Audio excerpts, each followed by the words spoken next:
ស្រុកបាកានបានយល់ប្រ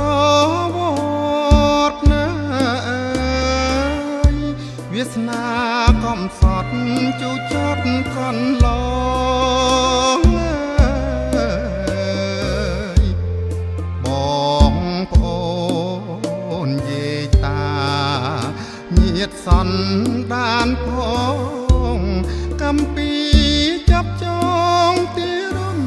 ប្រឡ័យរបបខ្មៅយងចងជាសាវតាកាប់ចាក់ប្រហាឲ្យជីបជន់ខ្សែមិនដែលឃើញទេនាសម័យថ្មីមនពើតចង់រៃវិញ្ញាសនទៅមកកាននៅឆ្ងាយកាត់ផ្ដាច់និស័យហាក់រតីព្រួយភ័យព្រោះបាត់ប្អូនពៅបាត់ទេអ្នកម្ដាយអូរាមូម៉ៅ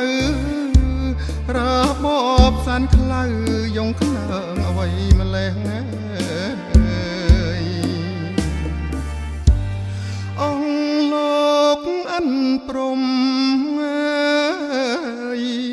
ឮខ្ញុំយំទេមើលដួងព្រះខែព្រះនេះពេលនេះយំសោកអូលអាំងហាក់រតីស្ទើរប្រេះតើកម្មពីនេះជាកម្មពីអ្វី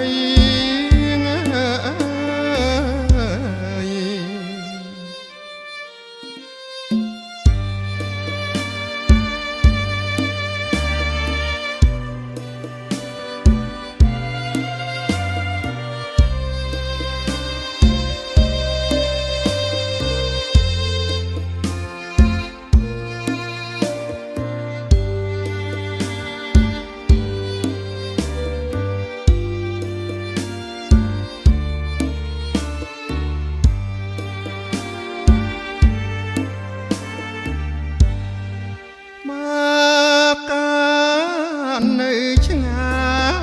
យកាត់ផ្ដាច់និស័យហាងរតីព្រួយភ័យព្រោះបាត់ប្អូនពៅបាត់ទេ